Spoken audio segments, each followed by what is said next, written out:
Despite the challenges, Herman's journey is ultimately one of triumph.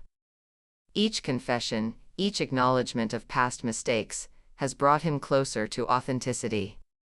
He has faced rumors head-on, embraced personal accountability, and allowed the lessons from decades of speculation to transform his ministry and personal life. Herman's story is not just about scandal or gossip, it's about resilience, reflection, and the courage to confront one's past without hiding. By the time the interviews and public statements concluded, it was clear that Herman Murray's revelations had redefined his legacy. He was no longer just the bishop admired for sermons and music. He was a man who had endured intense scrutiny, personal struggles, and relentless expectations, and emerged willing to speak openly about them. His honesty became a model for others in the gospel world and beyond, showing that confronting the truth, no matter how uncomfortable, is the pathway to growth. For those watching, the lesson is profound. The story of Herman Murray is a reminder that even the most admired leaders are human. Behind every successful ministry, every celebrated album, and every moving sermon, there are private battles, moments of doubt, and struggles unseen by the public. Herman's confessions shine a light on the hidden cost of leadership, the resilience required to endure rumor and speculation, and the power of vulnerability in transforming perception. As Herman himself reflected, the story doesn't end here. There are truths about my life that I have kept private for decades. Truths that, once revealed, will change how people understand me, my ministry, and my journey with God. That statement is both a promise and a reflection, a promise that more lessons lie ahead, and a reflection that truth, honesty, and faith are intertwined in ways most of us can barely imagine. By opening up about both public and private struggles, Herman Murray has changed the conversation in the gospel community.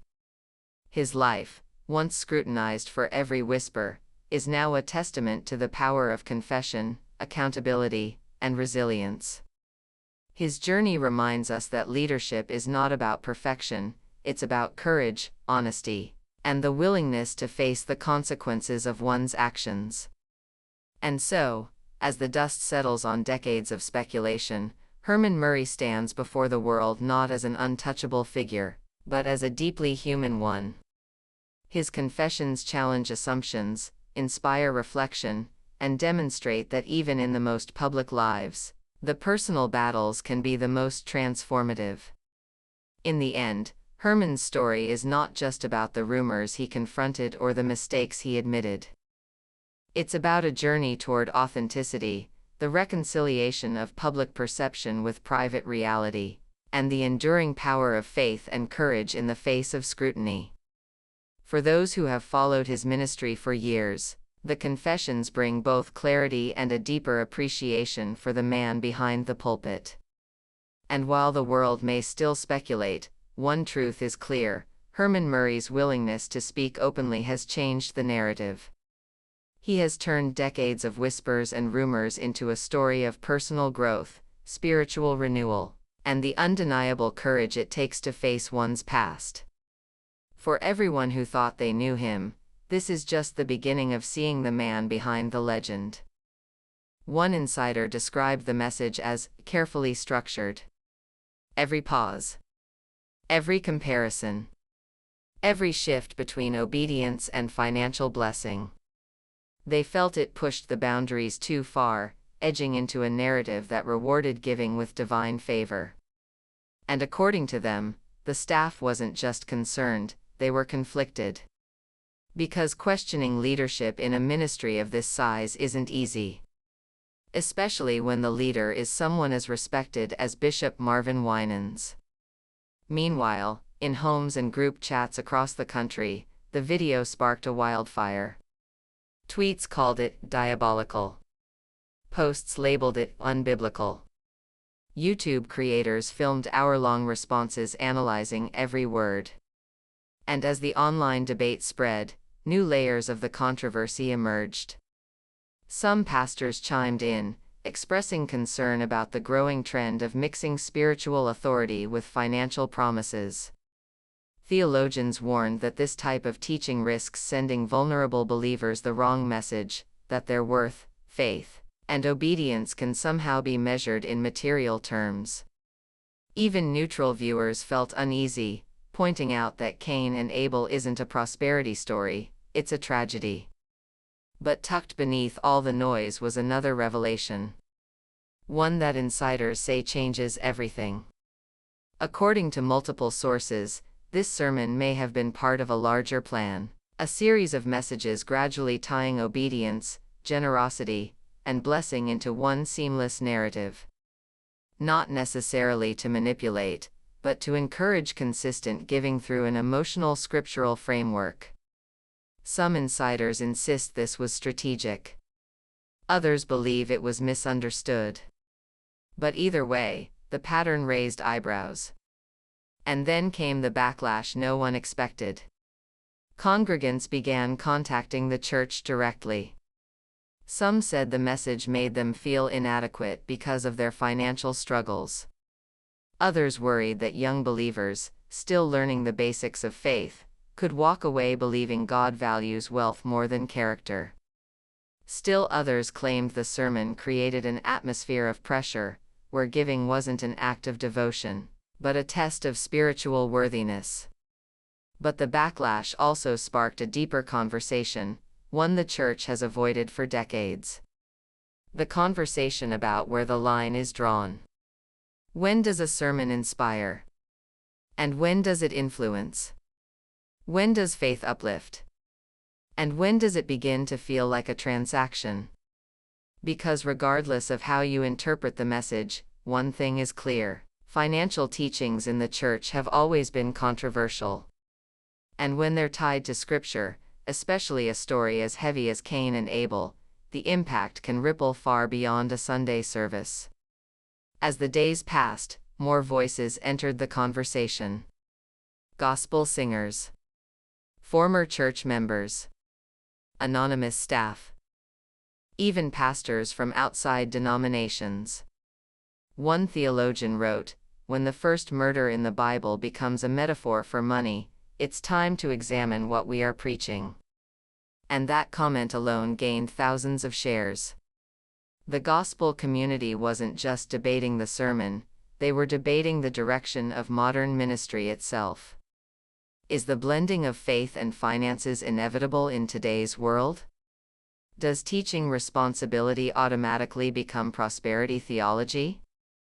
And most importantly, can faith stay pure when money becomes part of the message? Even supporters admitted that the sermon raised questions worth exploring.